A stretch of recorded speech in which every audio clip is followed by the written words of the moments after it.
the next topic will be on transistors, introduction to the transistors. What is a transistor? What are the different types of transistors? And how do we construct the transistors? And what is the principle of operation, their configurations and all. Okay.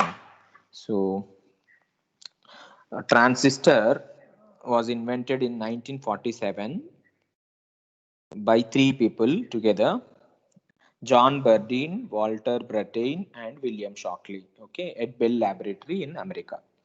So these are all the three people: John Bardeen, Walter Brattain, and William Shockley. So these three people together have invented this transistor in 1947 at Bell Laboratory in America. And this is the way how a first transistor looks like.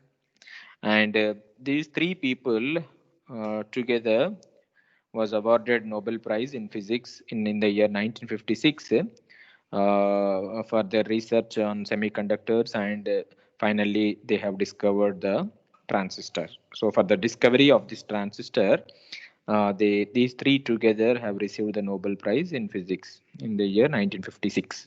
Okay.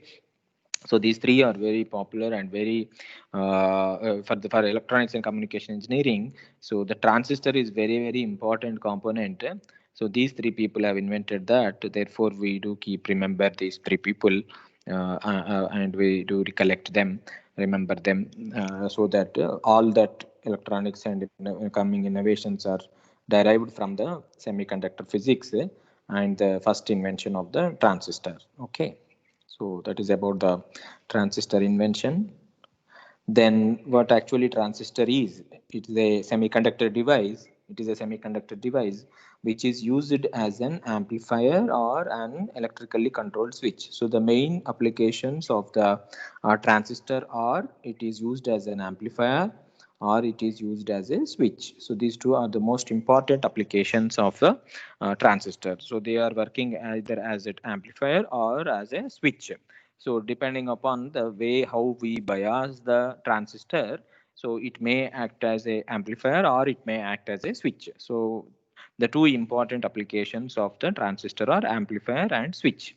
And there are different types of transistors available, broadly classified into two categories.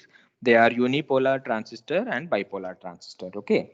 So unipolar transistor, bipolar transistor. The meaning of these two types of transistors are: unipolar, here the pole indicates a charge carrier.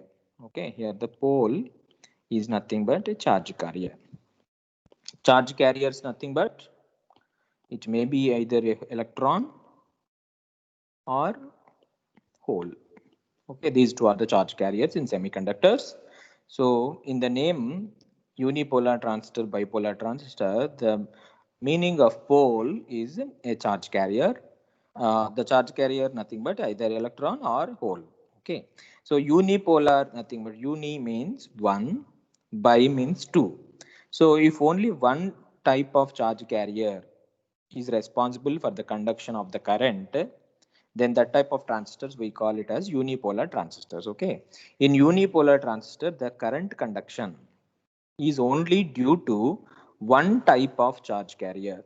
One type of charge carrier, those are called as majority charge carriers, which can be, majority charge carriers can be electrons or can be holes, whatever it may be. In that particular transistor, if the majority charge carriers are electrons that are flowing, which leads to the current conduction, then that type of transistor we call it as a unipolar transistor. Whether it can be an electrons or holes, whichever are majority charge carriers in that particular semiconductor material, which is used to construct that particular transistor, and the region where the current is actually flowing, that particular semiconductor material, whichever are majority charge carriers, so the current is due to those charge carriers. Therefore, they are called as unipolar transistor. Unipolar transistor means the current conduction is only due to one type of charge carriers. Those are majority charge carriers that can be either electrons or holes. Majority charge carriers can be electrons or holes, either electrons or holes, whatever it may be, whichever are majority. In bipolar transistor, the current conduction is because of both types of charge carriers, that is holes as well as electrons, both. both types of charge carriers, electrons and holes together, the current we have to take it, and that current particular type of transistors we call them as bipolar transistors. Okay, so the transistors are classified into two types: unipolar transistors, bipolar transistors. Unipolar transistors are those transistors in which the current conduction is due to only one type of majority charge carriers. They are either electrons or holes. Whereas in bipolar transistors, the current conduction is due to both types of charge carriers, both involves in the flow of current. So electrons as well as holes. So that is the difference between unipolar and bipolar. Next, we will see one after the other, unipolar transistors, bipolar transistors, all of them. We will study the structure, the construction of those transistors. Then we will see the different configurations. Then we will see how the current flows in those transistors and the characteristics of those transistors. All those things deeply we study about each of these types of transistors. First we start with bipolar transistors. Okay, then we will go with unipolar transistor. Okay, so bipolar transistor is only one type is there, that we call it as bipolar junction transistor. Okay, so bipolar junction transistor comes under bipolar transistor category. Okay, it is that is only one type is there, that is bipolar junction transistor. And in short, we call this particular transistor as BJT. Okay, this is a standard abbreviation. BJT. In short, we call for bipolar junction transistor. So this bipolar junction transistor BJT is a semiconductor device in which one type of semiconductor material is sandwiched between two opposite types of semiconductor materials. What are the different types of semiconductor materials here? We will be discussing about the extrinsic type only, because intrinsic type semiconductor material, when they are doped, then they will be actually conducting the conducting the currents under controlled manner. So depending upon the biasing that we apply. Okay, so we hear that semiconductor material nothing but it is an extrinsic semiconductor material only. So there are two types of extrinsic semiconductor materials which you already know, that they are NPN N type semiconductor and P type semiconductor. So one type of semiconductor material is sandwiched between two opposite types of semiconductors. What is the meaning of that? One type of semiconductor material is sandwiched between two opposite types of semiconductors. Means suppose one type of semiconductor is N type and it is sandwiched between two opposite types, means P types. So that means if N type is sandwiched between two P types, that means actually the three types of three semiconductor layers are there, which are arranged in such a way that the middle one is one type, the other two sides of that material are the opposite types. That means a P type is sandwiched between two N type materials, or N type material is sandwiched between two P type materials. So two possibilities are there. One type of semiconductor material is sandwiched between two opposite types of materials. Therefore, two ways we can do that. Therefore, based on that, the BJTs are of two types. One is NPN transistor, the other one is PNP transistor. So NPN transistor nothing but P type is sandwiched between two N types. Okay, and in PNP transistor, N type is sandwiched between two P types. So therefore, so the BJTs are classified into two types: NPN transistor and PNP transistor. And the structure of those NPN and PNP transistors will look like this, as shown in the figure. Okay, NPN transistor means P type is sandwiched between two N type materials on the either side of that material. In PNP transistor, N type is sandwiched between two P type materials on either side of that. So therefore, these two are called NPN transistor and PNP transistor. And these transistors, because it has got three regions or three semiconductors, all these three semiconductors are formed in a single crystal of silicon or germanium, whatever it may be, whatever the type of semiconductor material we use. So it is made in single crystal of semiconductor. Single crystal, how it is made, nothing but what we have to dope the semiconductor, the impurities in such a way that the three different regions, the majority charge carriers or the doping concentrations differ. So at one region, the majority charge carriers are electrons, and the minority charge carriers are holes. In the other region where the P type is forming, their majority charge carriers are holes, minority charge carriers are electrons. And in the other region again, like majority charge carriers are electrons, minority charge carriers are holes. All these things are made in a single crystal of semiconductor material. And these three regions, okay, NPN, three regions are there, three semiconductor regions, three semiconductor material types. Those are called as terminals, and they are named as emitter, base, collector. So transistor has got three terminals, namely emitter, base, collector. In short, we represent those terminals as E, emitter E, base is B, collector is C. Like PN junction diode is having two terminals, right? PN junction diode is having two terminals which are named as anode and cathode. Here also transistors has got three terminals. PN junction diode has got two terminals. The two terminals are named as anode, represented by A, and the other one is cathode, represented by K. So the terminals are anode and cathode. Anode is generally P type. Anode is a P type semiconductor material. Cathode is N type semiconductor material.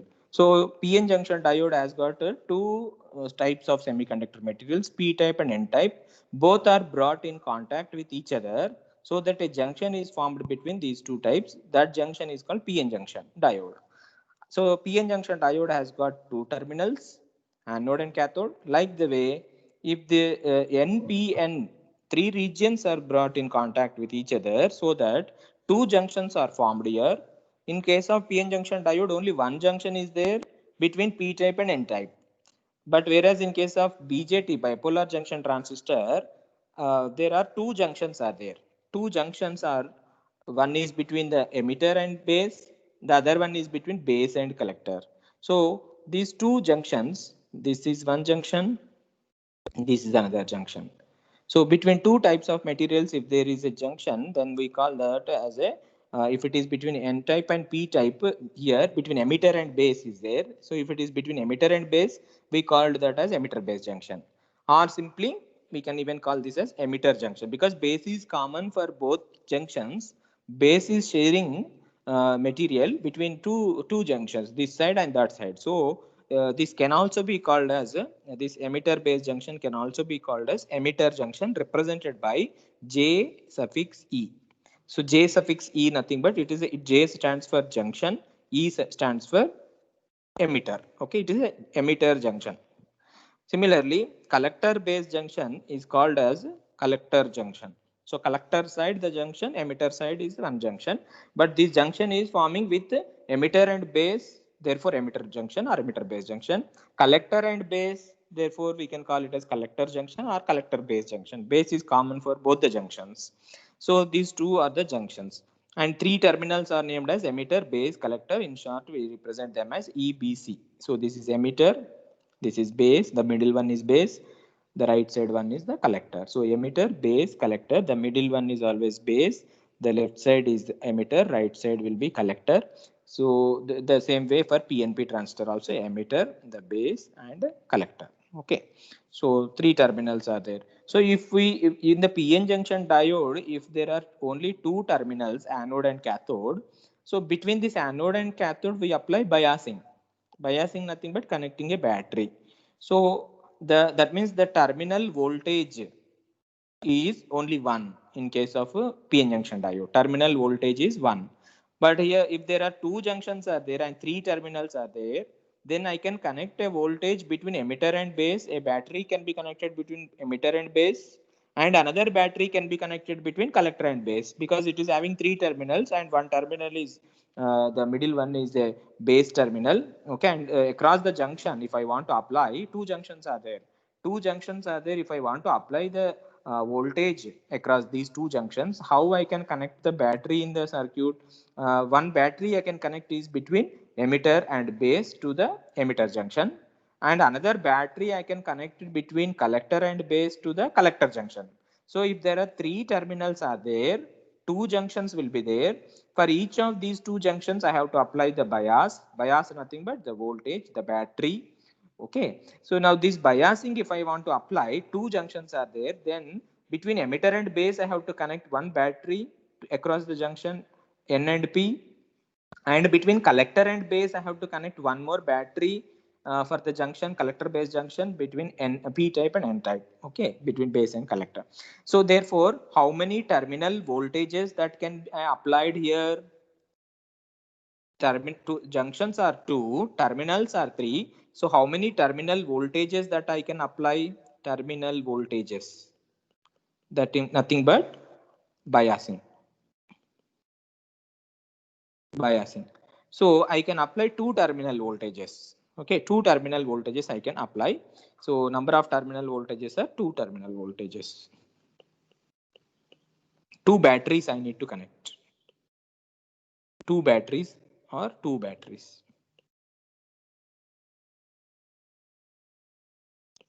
Okay, so these are all the information basically required for the bipolar junction transistor. Bipolar junction transistor is formed by sandwiching one type of semiconductor material between two opposite types of semiconductor materials like NPN transistor and PNP transistor.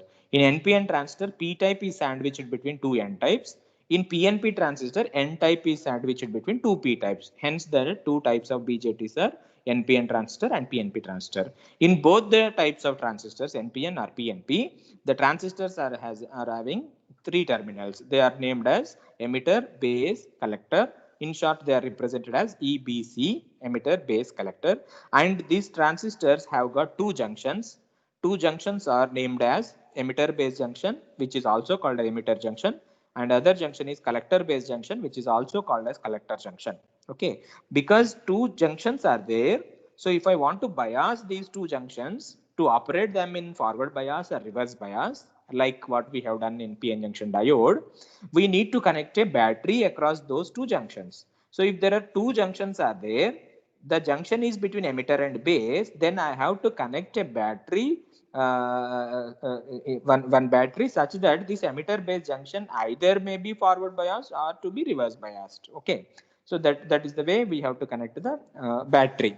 So similarly, for the other junction, collector base junction also, we need to connect another battery to make it as forward bias or reverse bias. So to operate the junctions in either forward biased condition or reverse biased condition, we are supposed to connect battery or biasing to the terminals. Because there are three terminals are there and two junctions are there, we have to connect two biasing voltages or biasing batteries. Two batteries we have to connect. Those we call them as terminal voltages or biasing. Okay, so three terminals, two junctions, two terminal voltages. These are all the important points that you have to remember out of this slide.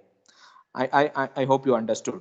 Next important observation from these two diagrams is, if you see the NPN transistor or PNP transistor, the regions of N, P and N in NPN or P and P in PNP transistor, the regions and their area, if you see, are they uniform? In the diagram, the area of P type, the area of N type, the area of another P type, or whatever it may be, in both the diagrams, in the diagram representation, the area of emitter, the area of base, the area of collector.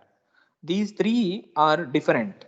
If you can see, the collector is having more area, the region is more wider, or more, the area is more, and the base region is very thin compared with emitter and base, emitter and collector, and emitter region is moderate, that is in between that of base and collector. So this is purposefully the construction is made like that. Okay, so the NPN transistor, in the emitter, NPN or PNP transistors, the emitter is heavily doped. Okay, it is heavily doped. So doping is again heavily doped, moderately doped, lightly doped. The meaning of that is the doping concentration or the number of impurities added keep changing. So that means if the impurities added is more in number, then we call it as a heavily doped with so many impurities added to that particular material. If the impurities added are very less in number, small number of impurities are added, then the doping concentration is small. They are called as lightly doped. Okay, lightly doped.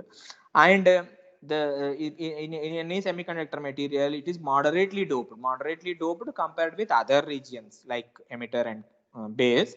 Collector is moderately doped. Okay, so in the three different regions, emitter, base, and collector, these regions have got different properties. Like emitter is heavily doped, base is lightly doped, and collector is moderately doped. That means whatever that impurities I am adding to these three regions of semiconductor materials, N type, P type, or N type, or P type, N type, and P type. So the doping concentrations are not uniform in all the three regions, and the area is also not uniform. Okay, so these all are made like that so that we require the operation of this transistor to operate as an amplifier or switch.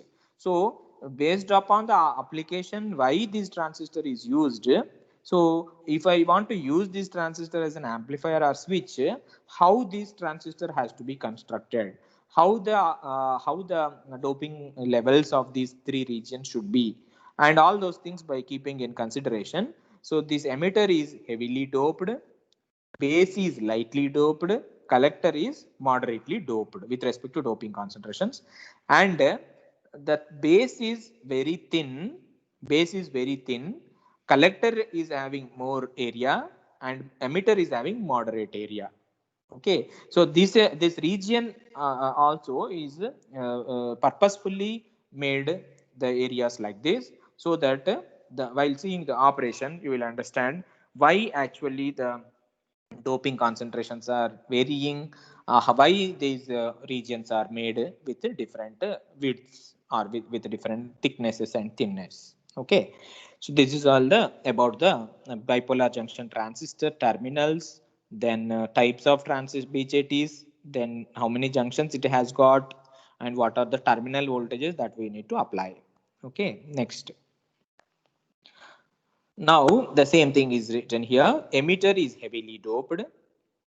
Okay, because it is to emit the charge carrier. So emitter is the one which is actually the source of the majority charge carriers, which will be emitted by that, and they are injected into the other region. Okay, that means towards the base region.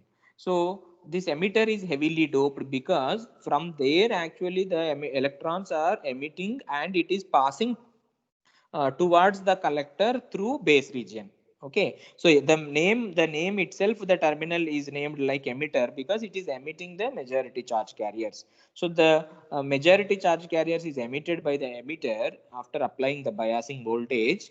Therefore it should be heavily doped, then only more number of electrons or holes, whichever are majority charge carrier, those are present in that emitter region. So emitter should be heavily doped. If the doping concentration is very high, then only the free electrons or free holes that are present in that particular semiconductor material are more in number.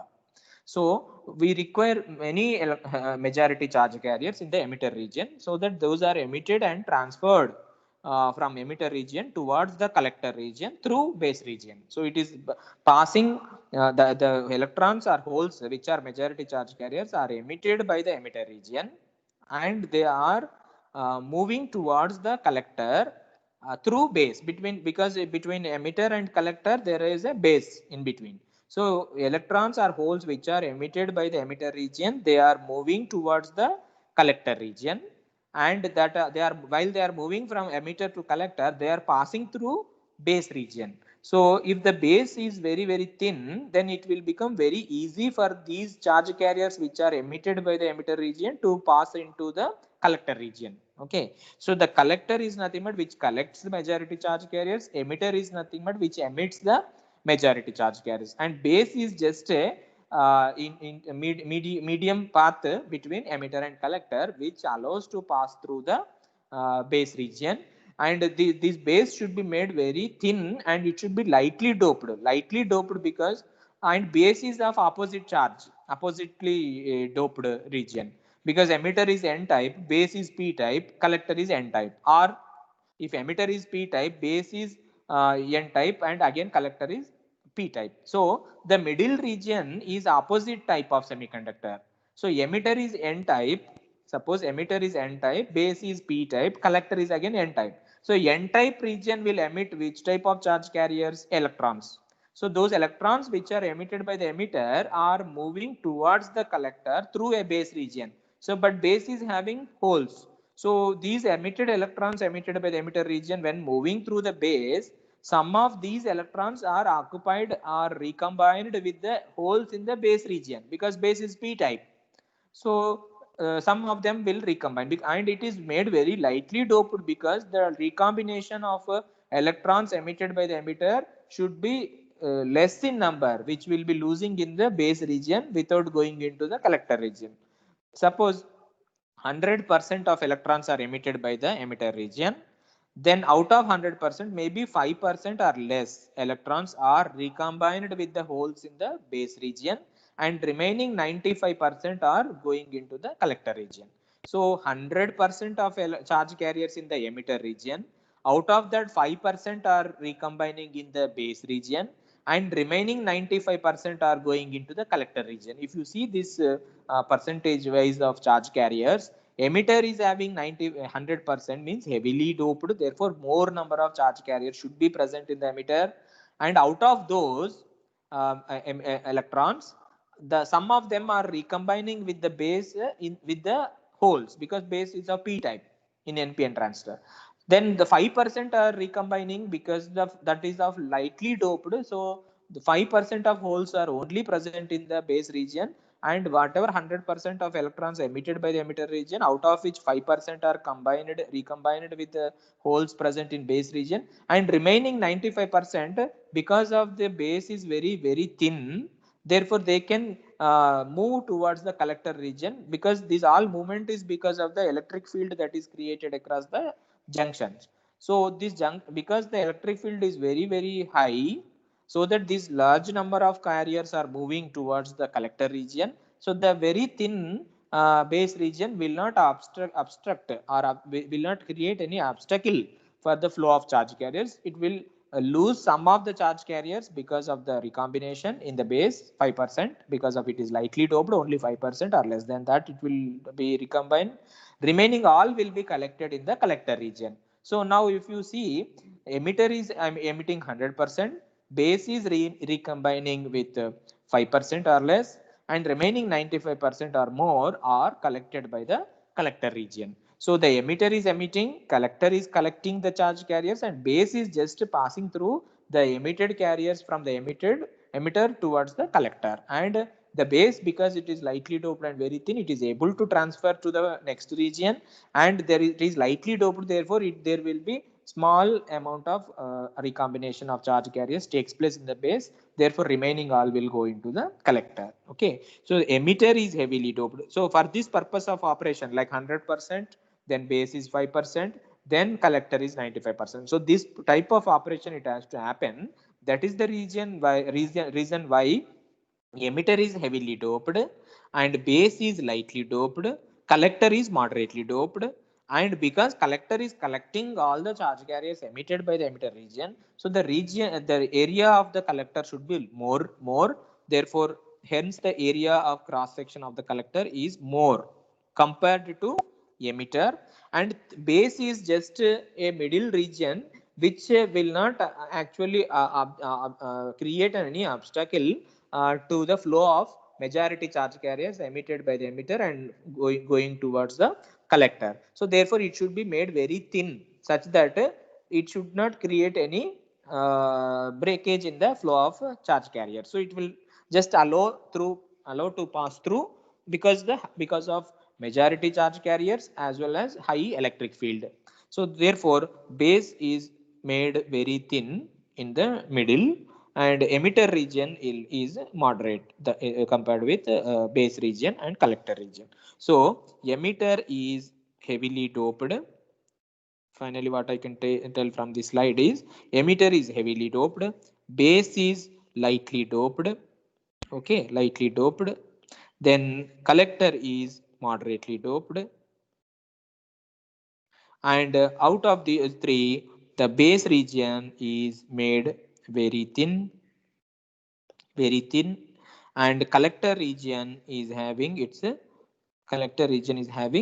more area compared with the emitter region. So emitter region is having moderate area. Okay. So this is all about the area and doping concentrations. These are the doping levels of the three regions. Okay, and these are all the area of the three regions. Okay, so these two are very important. According to these things, we have to do the construction of the transistor, and we have to represent the areas differently for emitter base and collector regions, and the doping concentrations also. When we are representing holes and electrons, the number of electrons and holes present in these emitter base collector regions are also accordingly they are represented based on the doping levels. This is also very important point. Next, now transistor has got three terminals, two junctions, and we can apply two terminal voltages. One is to operate the emitter base junction, the other one is to operate the collector base junction. So these emitter base junction or collector base junction, these two junctions are operated in either forward bias or reverse bias. So in that case, how many combinations we get? Two junctions are there. So these junctions are to be operated in forward bias, reverse bias. How many combinations of operations you will get? Like two junctions are there. Both are forward biased. Both junctions are forward biased is one option. Both junctions are reverse biased is second option. Emitter junction is forward biased, collector junction is reverse biased is one option, and vice versa. Emitter junction is reverse biased, collector junction is forward biased. So these are the four different ways we can bias the two junctions. Okay. Therefore, according to the biasing of the junctions, the transistor is operated in three regions. So these are called as regions of operations. Okay. So three regions. Those regions are called active region, saturation region, cutoff region. So these regions of operation of a transistor is based upon how the junctions are biased.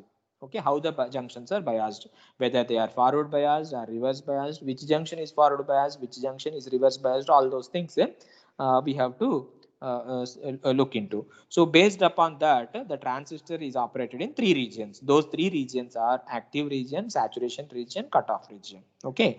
Now when we call the transistor is operated in active region, when the emitter base junction is forward biased and collector base junction is reverse biased. Under that case, we call it as active region. Very important.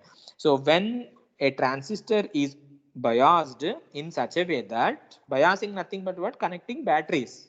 We have to connect the batteries to the terminals. So how many batteries we have to connect? Because there are three terminals are there. So one terminal can be taken as a common terminal. Then the battery is connected between the other terminals to this terminal. Two batteries can be connected for the remaining two terminals to the common terminal. So like that, when I am connecting batteries, what happens if you keep changing the voltages of these two batteries?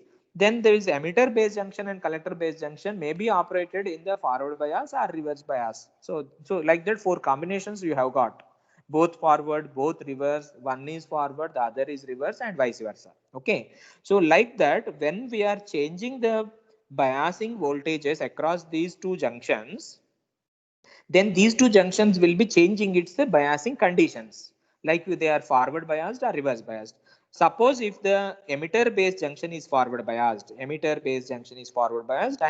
base junction is reverse biased, then that type of region of operation of the transistor is called active region. So when a transistor is said to be in active region, operated in active region, means you have to tell emitter base junction is forward biased and collector base junction is reverse biased, then the operation of the transistor is in active region. Okay. Next, when both the junctions are forward biased, emitter base junction is forward biased, collector base junction is forward biased. So forward biasing is nothing but what? The voltage at p type terminal is greater than the voltage at n type terminal. That is what is called anode and cathode. Okay. Now this anode voltage is greater than the cathode voltage, then it is said to be forward biased. Or anode voltage is less than cathode voltage, then it is said to be forward biased. So if the two junctions are forward biased, then the region of operation of the transistor is in saturation region.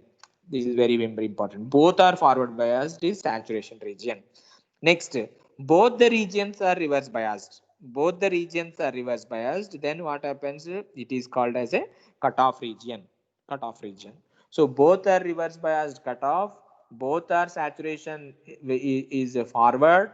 One is emitter based junction is forward and collector based junction is reverse. Then we call it as a active region. And there is another region also. Now I have not represented that region in this table. The purpose is the other region is what is the other combination. This emitter based junction should be reverse bias. Okay, emitter based junction is reverse bias and a collector based junction should be forward bias. This combination is also there, right? Four combinations, both forward, both reverse. One is forward, the other is reverse. So forward bias, reverse bias is active region. Both forward is saturation region. Both reverse is cutoff region. The emitter based junction is reverse bias. Collector based junction is forward bias. This combination is there, right? So this combination we call it as reverse active region or inverse active region. Otherwise, inverse active region or reverse active region, whatever it may be, both are correct. Okay, so I can write this like inverse active region. Inverse active region. Now, these when I am doing this biasing, when the junction is unbiased, you know the PN junction diode we have seen. What is the changes that what are the changes that happens across the junction when it is unbiased or when it is forward biased and when it is reverse biased? What happens in all these three regions? Three ways of conditions. First one is unbiased. The other one is forward biased. The other one is reverse bias. So these are the three conditions under which PN junction we have seen its operation. Okay, its behavior. So when it is unbiased or when there is no biasing at all, what is the current that is flowing in that current is zero, and there creates a barrier potential. Barrier potential is created because of the diffusion that takes place across the junction. The charge carriers will cross the junction and they recombine, and they will be forming a an immobile charged ions, and immobile charged ions will create a barrier potential. So there exists a small depletion region width W.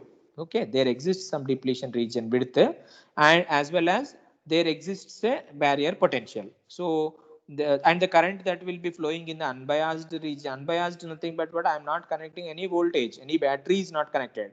So therefore that particular junction is the current is zero, and there exists a barrier potential, and there exists a width W, width W. Okay, so and when it is forward biased, what happens? Forward biased, what happens? The barrier potential will become zero. Barrier potential will become zero beyond, if you apply the forward bias voltage beyond barrier potential, then that will become zero, and width also becomes zero, and current increases. So this is the way how forward biasing condition works.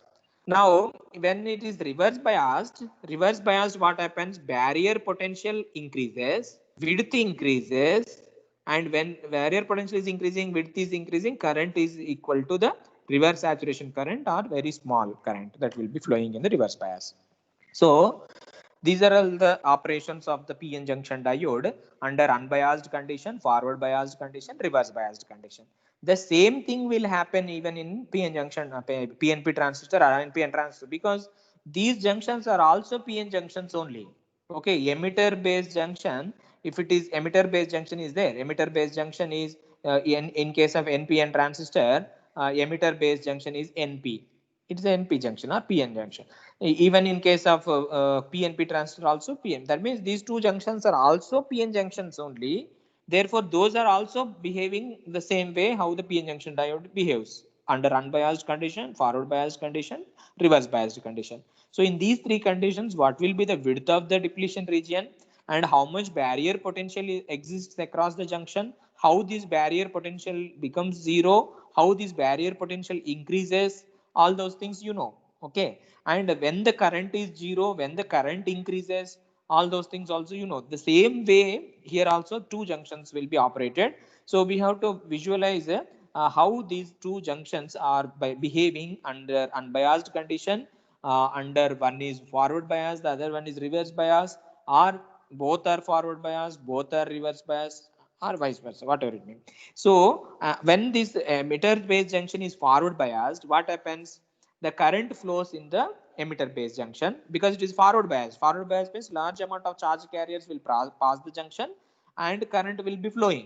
That means this emitter base junction in this forward biased region is low resistance path. It is a low resistance, low R. Okay, low resistance region, and therefore the current will be flowing in the amplitude of milliamperes. Okay, and that current is flowing towards the current, the charge carriers are flowing towards the collector through the base region. But here base collector region, if you see collector base junction, it is reverse biased. Reverse biased nothing but what? It is high resistance region. High resistance region. Reverse bias means the resistance is high. Forward bias means the resistance is low. Now though this junction is reverse biased, whatever that charge carriers that are coming from the emitter region, they will be penetrating through the wide depletion region because of the high kinetic energy, high electric field intensity that was created across the emitter base junction. So it will not create any new charge, new current there because it is reverse biased. Already some reverse saturation current is already existing between collector base junction. So this emitter current will be flushed through the base region as well as the reverse biased of the collector base junction, and it will enter into the collector region. That charge carriers will go into the collector region. Now, so this active region is actually emitter base junction is forward bias, collector base junction is reverse bias. The emitter is emitting the majority charge carriers, and that is flowing through low resistance path between emitter and base, and base is already very thin. Base will recombine some 5% or less than 5% of charge carriers, and remaining 95% of the carriers will be moved into the collector region through the reverse biased collector base junction. And that reverse biased collector base junction will be having some reverse saturation current. That reverse saturation current is also added to the current that is actually flowing from emitter towards the collector, and the total current will be, collector will be receiving the charge carriers there. So the signal is transferred from low resistance region to high resistance region. Okay, so generally this low resistance region which is at the forward biased junction, which is forward biased junction, emitter base junction.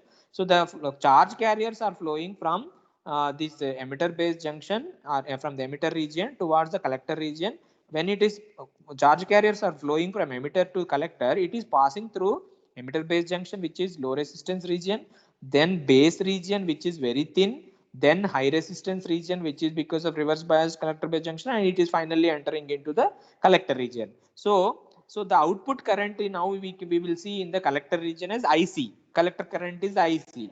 The input current which is flowing from the emitter side is IE. So that means the current is flowing from low resistance region to the high resistance region, as the charge carriers are also flowing from high resistance, low resistance region to the high resistance region. So this region of operation generally is used to amplify the signal. Any weak signal that we give in the input side, then output side you will be getting the strong signal. So amplifier is nothing but what? It is just a small signal. If you give small signal, nothing but what?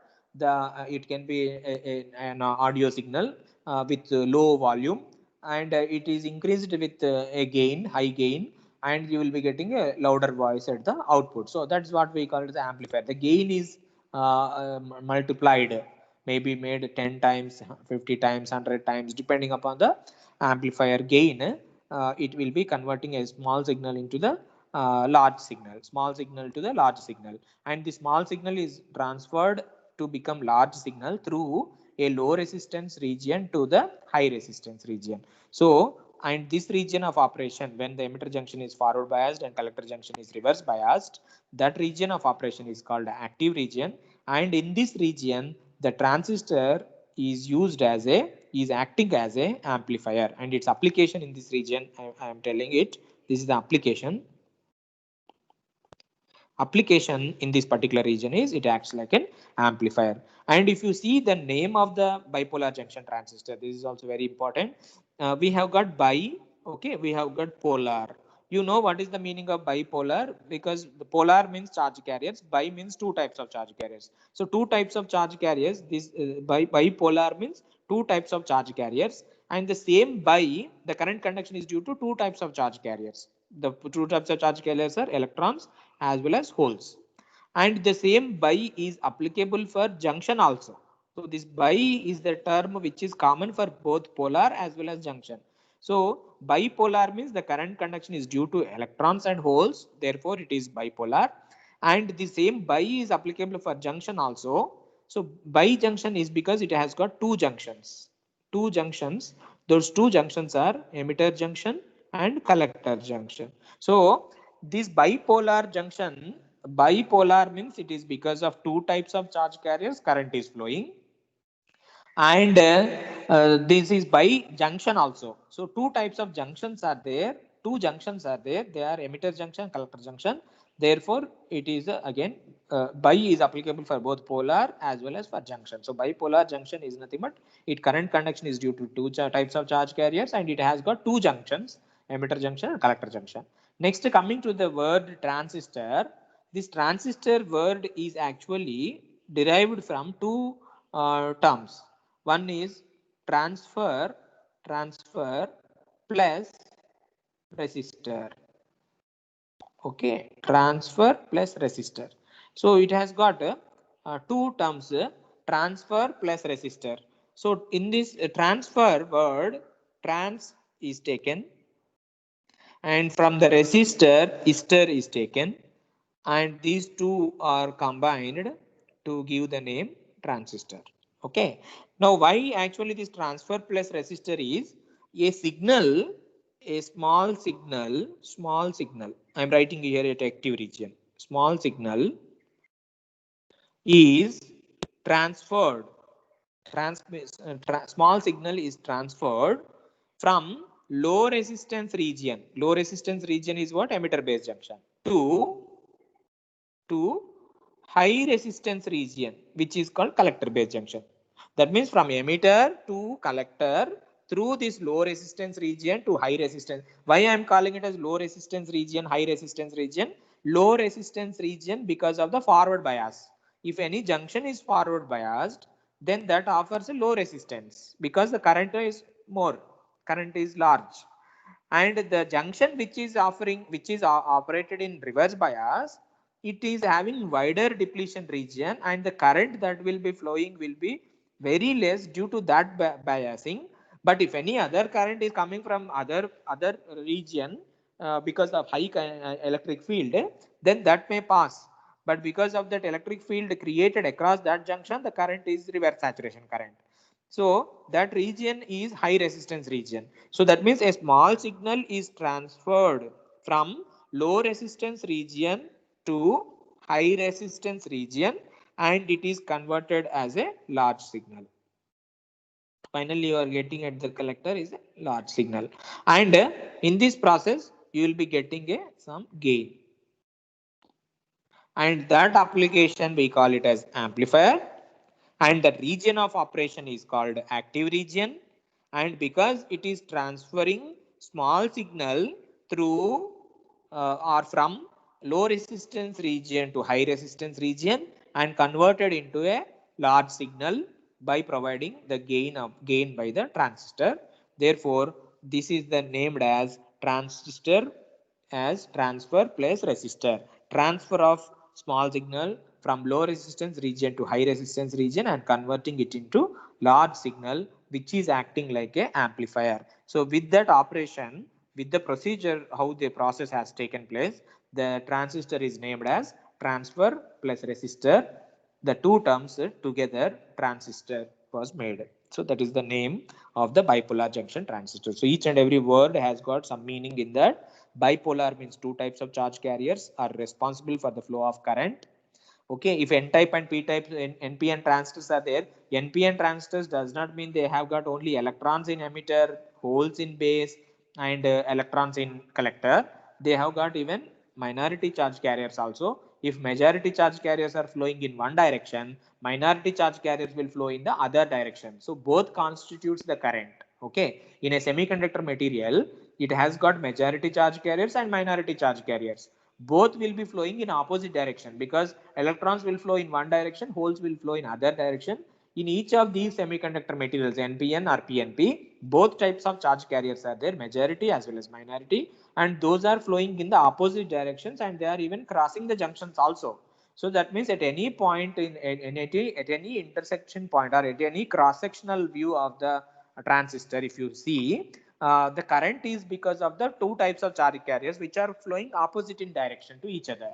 So therefore, current conduction across the junctions, you take either emitter based junction or collector based junction, the current conduction is due to the flow of charge carriers which are either electrons or holes, both electrons and holes which are flowing opposite in direction, and both constitutes the current. Even in PN junction diode also, current is due to what? Actually current is due to majority charge carriers in forward bias and minority charge carriers in reverse bias. That means the current across the junction is because of both majority charge carriers as well as minority charge carriers. So there will be current because of both charge carriers. Therefore, they are called bipolar, and it has got two junctions. Therefore, it is called emitter junction and collector junction. And it is called transistor because it is transferring a small signal from low resistance region to high resistance region to convert it into a large signal. Therefore, because of the two words transfer and resistor, the name is given as transistor. Okay, and in the active region, the application of the transistor is amplifier. Very important. Next, coming to the saturation region, if emitter based junction is forward biased, collector based junction is reverse biased. Both are forward biased. Emitter based junction is forward biased, collector based junction is forward biased. Both are forward biased. What happens here? The emitter based junction is also a low resistance path which has got high current to flow. Collector based junction is also a low resistance path, current will be more in. So that means completely the two junctions are having large amount of currents flowing in both the junctions. The first junction is short circuited, or it is like on switch. Even the second junction is also short circuited, it is also like on switch. So both are on, both the junctions are on. Therefore, large amount of current will be flowing from input to output. So the entire loop will be having large amount of current. So that particular region of operation, we call it as saturation region. And in this region, because both the junctions are switched on, then this is used as an on switch. The application of this diode is switch. This particular transistor is switch, and particularly in saturation region, both are forward biased, both will be short circuited. Both are short circuited, nothing but it is like a on switch. So transistor will act like a switch, and it is on in when it is operated as we have to alter the operation, right? On and off. For electrical switches, what we will do? We'll just push the switches either down or up, so that on switch, off switch it will be. Similarly here also, if I want the transistor to be made on, what I have to do? I have to do the biasing in such a way that both junctions should be forward biased. If make for both junctions forward biased, it will become like on. If you make both junctions reverse biased, both junctions are reverse biased, nothing but what? Both will be depletion region widths will be more, and the currents that are flowing will be approximately 0, or it will be reverse saturation currents in both. So that means small amount of current will be flowing, or almost zero current is flowing in both the junctions, and these two junctions are reverse biased. Therefore, in cutoff region, the transistor acts like a off switch. Off switch. Okay. So this is a that means if I want to make an off switch of the transistor, we have to operate that in cutoff region. If you want to on the switch, transistor switch, then we have to operate it in the saturation region. If I want to use it as an amplifier, we have to use operate that it in the active region. That means transistor is same, but how we can operate that transistor by applying the biasing voltages, depending upon that, the transistor acts as an amplifier, transistor acts as a on switch, transistor acts like a off switch. So when transistor acts as amplifier, on switch, off switch means if you make these junctions both forward biased is on switch, both reverse biased is off switch, forward biased emitter based junction and reverse biased collector based junction will be operated as an amplifier. So every operating condition of these transistor junctions will be creating one application for the transistor. And coming to this last category or last type of region where emitter based junction is reverse biased, collector based junction is forward biased. If the emitter itself is actually emitting the majority charge carriers, in the beginning itself the junction is reverse biased, those emitted charge carriers cannot pass further. Therefore, you will not be able to get any amount of current in the collector region. So, this particular region does not actually able to operate such that there will not be any emitted charge carriers emitted by the emitter region are moving further forward towards the base and collector, because base junction emitter base junction itself is reverse biased. So that means the obstacle is there at the beginning point itself. The charge carriers emitted by the emitter region cannot move further to take the operation.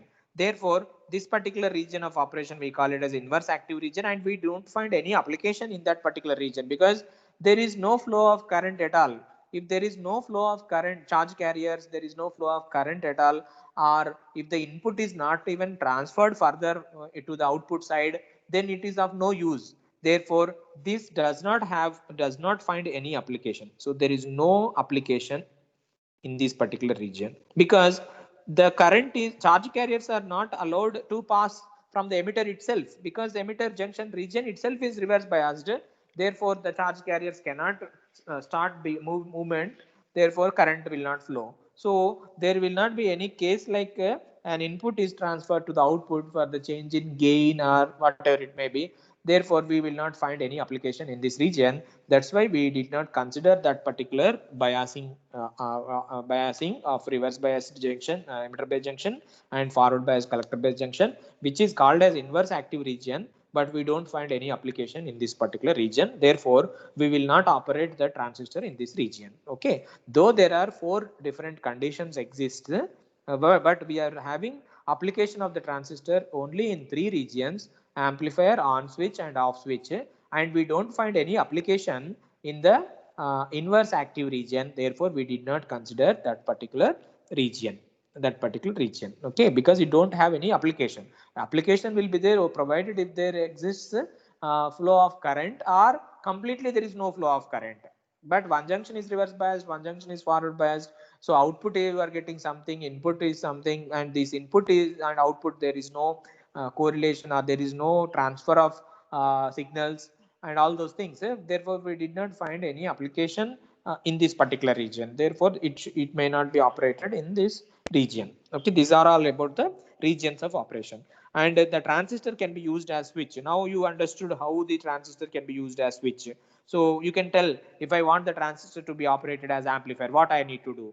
So what you need to do? You have to forward bias the emitter based junction, reverse bias the collector based junction. Automatically, if you apply small signal to the input side, you will be getting large signal in the output side. So therefore, it will be acting like an amplifier. So simply, a transistor can be operated in the active region, then it will act like an amplifier. Then how the transistor can be used as a switch? If you operate both the junctions in forward biased condition in saturation region, it is an on switch. If you operate both the junctions in reverse biased condition, and it will act like a off switch in the cutoff region. So if you want the transistor to be operated in the switch, switch has got another 2 conditions, on switch and off switch. If you want on, operate in saturation region. If you want off, operate in cutoff region. Operating saturation region means both junctions should be forward biased. Operating in cutoff region means both junctions should be reverse biased. So like that, based on the biasing, you will find the applications of the transistors as amplifier and switch. Okay, then for the transistor to act as an amplifier, it should be operated in active region. For the transistor to act as a switch, it should be operated in saturation region for on state and cutoff region for off state. And in the remaining region, in an inverse active region, is not operated because it does not find any application. If there is no application, the purpose of operating in that region is of no use. So that is all about the regions of operations and applications of the transistor. and the name of bipolar junction transistor, why it is like that. I hope you understood about this slide. Next. Now the structure of the transistors. Two types of transistors are there, right? NPN transistor and PNP transistor. So the structure of the transistor, already we have discussed this, but again we will reiterate. So this is the PNP transistor. PNP transistor means P type is emitter. So this is emitter. Emitter is P type, represented with E, and the middle region is base, represented with B, and the other region is collector, the represented with C. This is collector C. If you see, the area of collector region is more, the base region is very thin. Base region is this ash color one, and if you see this these regions, this line is the junction. Actually this is the junction, right? This junction is emitter junction JE, and this line is collector junction JC. Okay, and across this line, on either side of this line, if you are seeing this particular region from here to here, is what is depletion region width. Okay, depletion region width, emitter base depletion region is this much, collector base depletion region is this much. So these depletion region widths keep changing depending upon the applied biasing voltages. So forward bias, if you want to make, what happens to depletion region width, it becomes narrow. Reverse bias, if you apply, it becomes wider. So because of that, so the here emitter base junction and collector base junction, they both are having depletion regions, and the widths of these things keep varying when you apply the reverse voltages or forward voltages. Okay, and base region is very thin. Base region is very thin, and collector region is more in area, emitter region is moderate in area. And if you see, if the junction is the line here, black color line here, so the depletion region width into the P side in here, it is less, the depletion region width onto the N side is more. In this case also, P side is less, N side is more. So the width of the depletion region penetrating into the P type region or N type region from the junction, that all depends upon the doping concentration. If the doping, if the material is heavily doped, the depletion region widens less into that particular region. If the region is lightly doped, then it will be going more deep into that region. So that means these all widths of the depletion regions depends on the doping levels of the semiconductor materials. So the more is the doping concentration, the less will be the width of the depletion region, and vice versa.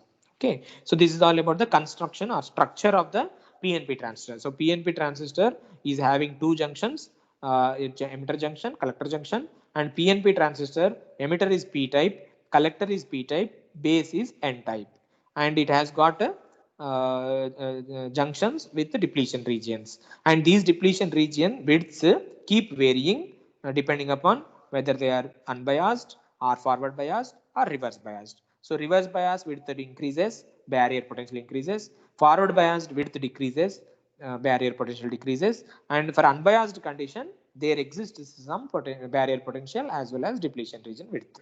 Okay, this is about the structure of the PNP transistor. Next, coming to the biasing. Biasing nothing but applying the voltages. In the previous diagram, we did not see these batteries connected to the terminals. But when we bias, we will be applying the battery. So this is emitter terminal, base terminal, collector terminal. And these emitter, base, collector terminals. So base, I have taken it as a common terminal, or it is a ground, common or ground. Okay, and I am connecting a battery between emitter and base. So this is the battery between emitter and base. So now emitter and base, if I want to make this emitter base junction to be forward biased, I want to make this junction to be forward bias. Emitter base junction is made forward bias. Collector base junction is represented by JC, that is made as reverse bias. How do you connect the battery polarities if I want to make it forward bias or reverse bias? If I want to make it forward biased, p-type semiconductor material, which is emitter, is connected to the positive terminal of the battery. Okay, and n-type semiconductor material, which is base, that is connected to the negative terminal of the battery. So if the p-type semiconductor is connected to positive terminal of the battery, n-type semiconductor material is connected to negative terminal of the battery, then that particular junction is said to be in the under forward biased. If the junction is forward biased, what happens to the depletion region width? It will become narrow and even still becomes zero also. So it is a narrow depletion region already, and it was unbiased because of the doping concentrations, and because now applying forward bias, the region will be become thinner, narrow, or even becomes zero. Okay, for the voltage greater than V gamma. Then next, for the collector based junction, p-type semiconductor metal, which is collector region, is connected to the negative terminal of the battery. It should be reverse bias. Reverse bias means p-type to the negative terminal, n-type to the positive terminal. N-type base region is connected to the positive terminal of the battery. Then the junction is said to be reverse biased. When the junction is reverse biased, the depletion region width becomes wider. So wider depletion region in the reverse bias condition. So this is what we call it as a biasing. So I have biased the emitter based junction as forward bias, collector based junction as reverse bias. So now this transistor will be operated in the active region, and the application of this particular transistor is amplifier. Okay, so this is what how we connect the batteries of the voltages to make the junctions forward bias or reverse bias. Now you know how to make both forward bias also. If you want to make both forward bias, these collector based junction polarities you have to interchange. And if you want to make both reverse bias, emitter based junction polarities you have to interchange. The battery terminals you have to interchange. Now you know how to make forward bias, reverse bias by connecting the batteries to the junctions. Now this battery, generally the name of this battery is given VEB. VEB is nothing but it is the voltage between emitter and base. So this is also can be written as VEE also. It is emitter voltage, emitter side. But anyhow, base is common. So base is common, base is ground. So even if you write VEE, it is between emitter and base only. So in just we can call this voltage as emitter voltage. Emitter voltage, because emitter is the input side, base is common, C is output side. So this can be called as emitter voltage. And this the junction here, junction voltage is nothing but your emitter to base voltage. Okay, so emitter voltage is VEE, junction voltage is emitter to base voltage. So the voltage that we are applying across this junction may be VEB. Okay, emitter base voltage. Now this voltage, which we can connect it to collector, that can be called as VCC. This cannot be written as VCC. This is called as collector voltage. Collector voltage, and this collector voltage, if you apply, that is making this collector based junction voltage as VCB. Okay, so the junction voltage is VCB. This is the terminal voltage. This is what is terminal voltage. Terminal voltage or biasing voltage, it is biasing voltage. Okay, this is also terminal voltage or biasing voltage, and the junction voltage. Okay, next, this is all about the biasing, how the batteries are connected, so that we have to make the junctions either forward bias or reverse bias. They can be operated in active region or saturation region or cutoff region. Okay, next we'll see the operation of this. Now I will be showing you the operation of this transistor in active region, because cutoff region and saturation region does not have anything to explain you, because saturation region both are forward biased. The current will be just flowing as like a, it entire thing is considered like a single material which has got the charge carriers flowing in the material. Okay, even reverse bias nothing but what, the entire junctions are reverse biased, so only minority charge carriers will be flowing. Then therefore the entire current that is flowing in the cutoff region is just reverse saturation current. Okay, so there is nothing to explain when both the junctions are forward biased, both the junctions are reverse biased. Both the junctions are forward biased, it is just a large amount of current will be flowing, and it is like a short circuit in both the junctions, so current is flowing, that's all. And when it is both the junctions are reverse biased, just both the junctions are open circuited, and current flowing will be almost 0 or approximately equal to the reverse saturation current. So that's all.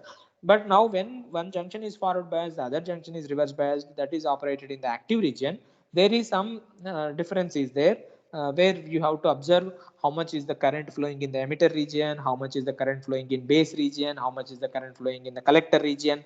Then all these three currents are how they are related, and all those things, some interesting things that will come into picture when it is operated in the active region. So I am seeing the operation of the PNP transistor in the active region. Okay. So if I want to see the operation of the transistor in the active region, what is that I have to do? I have to do the first point here.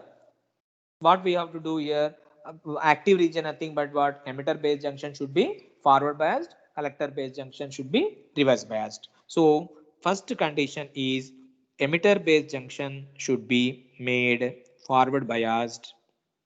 Okay, forward biased. And once this is forward biased, what happens to the junction? So the junction will be having the depletion region width decreases. Depletion region width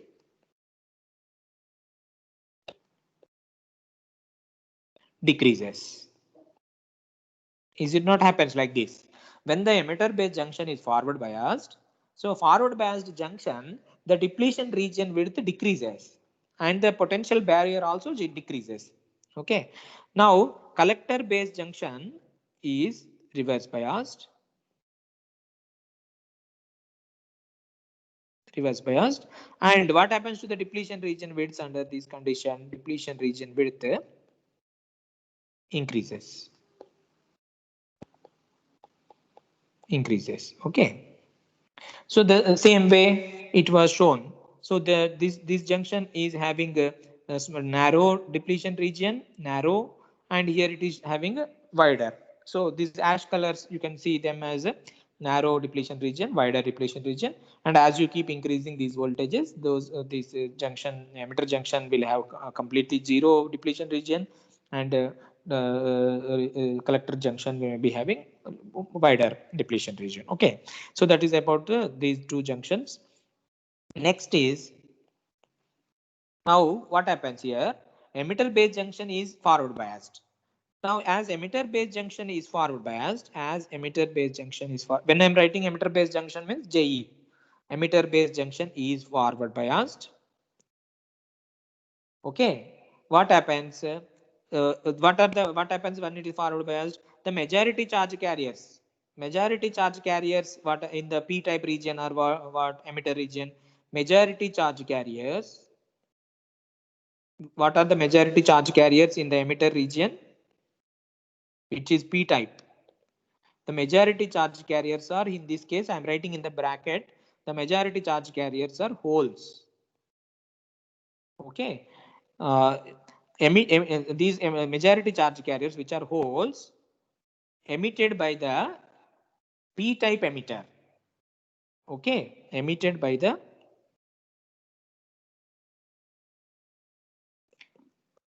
p-type emitter region. I think you are understanding. As the emitter junction is forward biased, if the junction is forward biased, what happens is this positive terminal of the battery, which is connected to the p-type region, this positive terminal of the battery connected to the p-type region, and p-type region emitter is having holes as majority charge carriers. So the holes in the p-type region are repelled by the battery positive terminal. Then what happens? These holes in the p-type region, they move towards the junction. So therefore these holes, the direction of these holes, if you see the arrow represented for the movement of these holes are towards the junction. So as emitter based junction is forward biased, majority charge carriers, which are holes emitted by the p-type emitter region, okay, p-type emitter region, have a tendency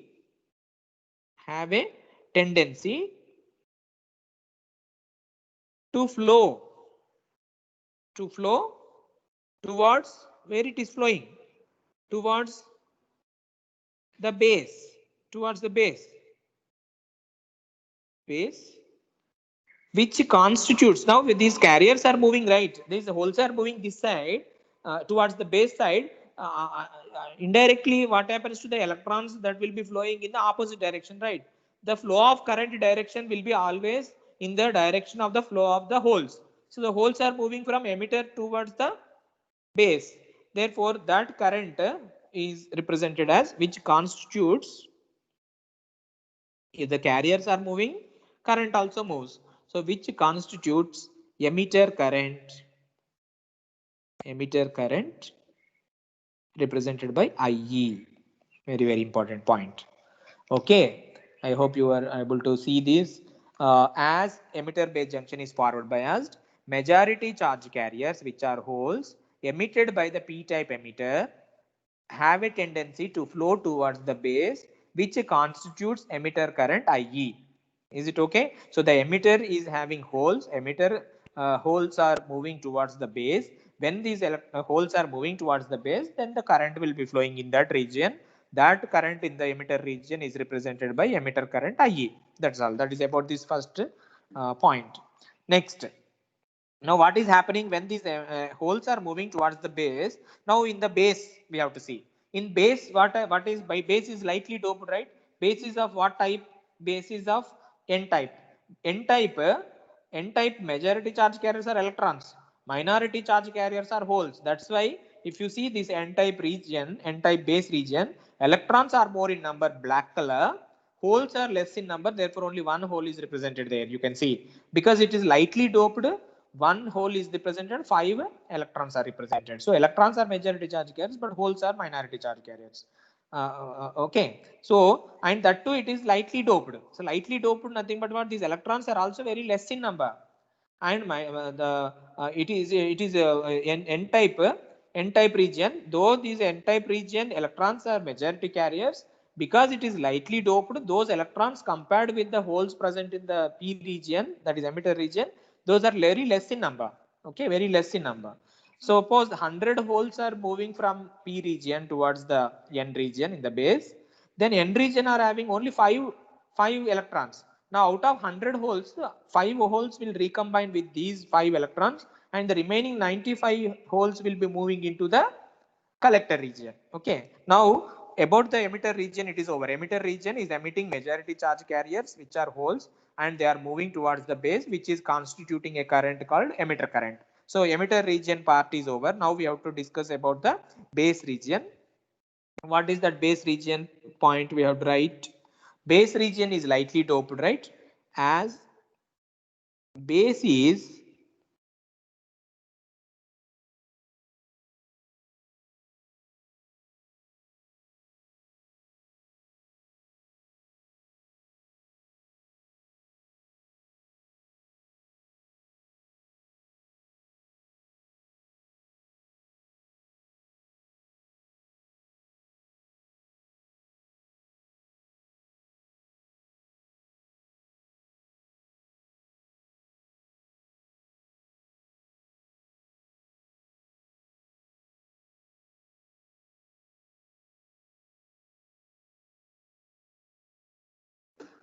okay. So base is N-type region. Base is N-type region. Then there is a chance of, as base is N-type, there is a chance of recombination. Chance of recombination of holes emitted by emitter region.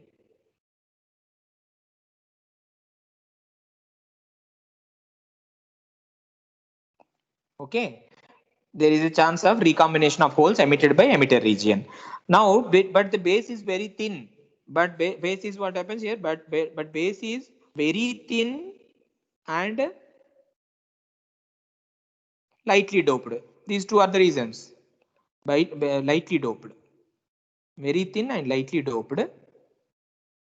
Okay, and because it is very thin and lightly doped, only less than 5% combines with the holes with the electrons. That holes which are coming from the emitter region combines with the electrons in the base region. How much percentage it combines? Less than 5%.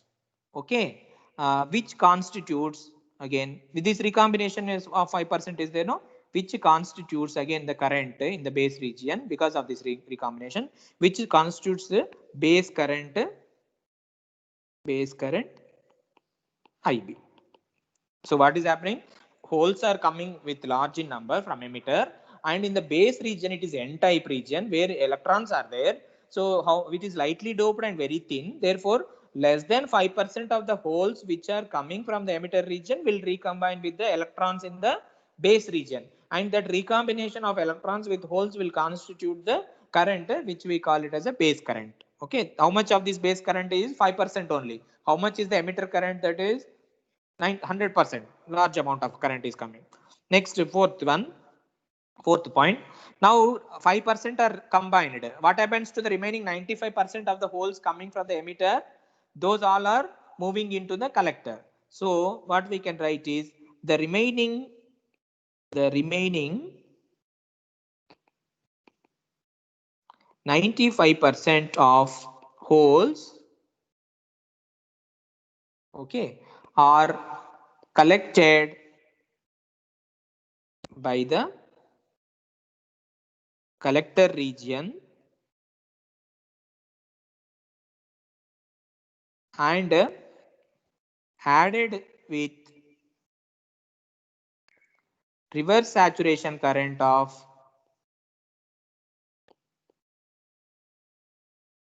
those 95% are coming from the emitter region, but this junction is also reverse biased, right? That junction reverse bias, reverse saturation current is also there. This current and that 95% of the current both are added, and that constitutes the overall collector current. So and added with reverse saturation current due to reverse biased collector junction, and the total current and the and it constitutes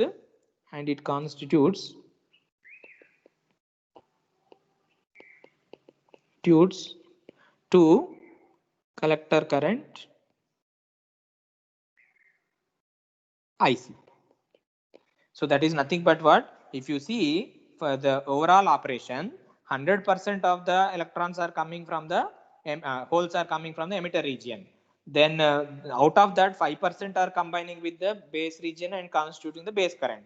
And the remaining 95% along with the saturation current, it is flowing in the collector region and it is constituting to the collector current. So the entire current distribution, the current distribution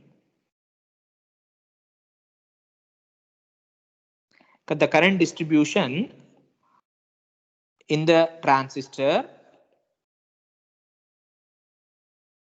is represented by, is given by,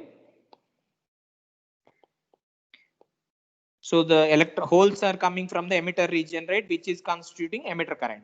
That is equal to, out of that emitter current are holes which are coming from the emitter region, 5% are recombining with the base region. So that is constituting base current, plus remaining 95% are collected by the collector region, that constitutes the collector current. So therefore, for the transistor, always whatever the emitted charge carriers emitted by the electrons are, some of them are recombined in the base, the remaining thing are collected by the collector. Therefore, total emitter current is equal to base current plus collector current. Total emitter current is equal to base current plus collector current. If you see the figure, the holes are moving in this direction, the direction of the emitter current is inside, and the current that is flowing in the base is represented outside, and the current that is flowing in the collector are represented outside. So if you see this entire transistor as a single node, okay, single node, it is almost like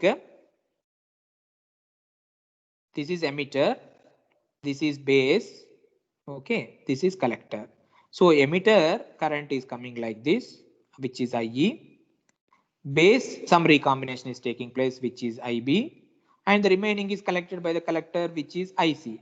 So if you apply the KCL at this node, is it not always IE is equal to IB plus IC? The directions of the current is entering inside, emitter current is entering inside, base current and collector currents are going outside. So this emitter current is actually the majority charge carrier current, which is 100%, and this base current is because of the recombination of the charge carriers is 5%, and this IC is 95%. So always 100 is equal to 5 plus 95.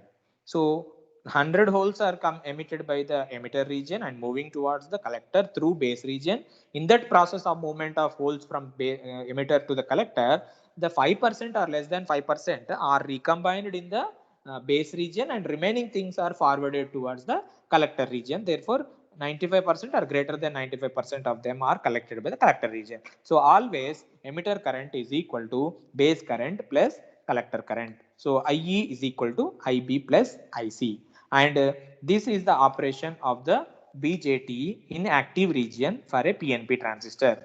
And the same thing you can see it for the remaining NPN transistor also. What will be the difference here? The difference is it is NPN transistor. In place of holes you have to represent electrons, and in place of electrons in the base region are represented with electron holes, and vice versa. So all electrons and holes will be interchanged, and the direction of the current charge carriers flowing will be electrons in this forward direction, then the current will be flowing in the opposite direction. So for NPN transistor, the current is emitter current will come out of the transistor, base current and collectors will go into the transistor, but still emitter current is equal to base current plus collector current, but only the directions of the currents are opposite. The charge carriers are replaced, like electrons becomes holes, holes becomes electrons, and the polarities of the batteries are also to be interchanged, because NPN is different, PNP is different. So P and N positions are changing. Therefore, the batteries of these two VCB and VEE also to be altered. So NPN and PNP, the difference is holes becomes electrons, electrons becomes holes. The directions of the currents are opposite, and the polarities of the batteries are also opposite. So with that, you will be getting the NPN transistors. Okay, so this is NPN structure. The NPN transistor, the polarities have been interchanged. Negative is connected to the N type, because N and P are interchanged. Here also battery is also to be interchanged. Positive is connected to the P type. So for reverse biasing, negative is connected to the P type, positive is connected to the N type. Okay, that is the thing. So this is what is the biasing. Next operation also you can just see. Now here the in N type region, emitter region, this is N type emitter region. This is P type base region. This is again N type collector region. So now holes are there, electrons are there, which are majority charge carriers that are emitted by the emitter region, and 5% or less than 5% of these electrons are recombined with the holes in the base region. Remaining 95% are collected by the collector region.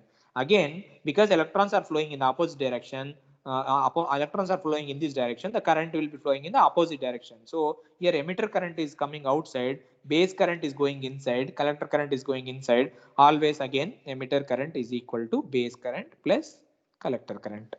The same 4 steps which we have written for the operation of PNP transistor, you can write it for NPN transistor also, but only thing is that majority charge carriers in this case will become electrons, and the holes in the P base region are combining with the electrons that are flowing from the emitter region, and therefore collector is collecting again the remaining 95% of the electrons, and total the current distribution in the transistor is given by IE is equal to IB plus IC. Okay, this is what is the operation of the NPN transistor in the BJT when it is operated in active region.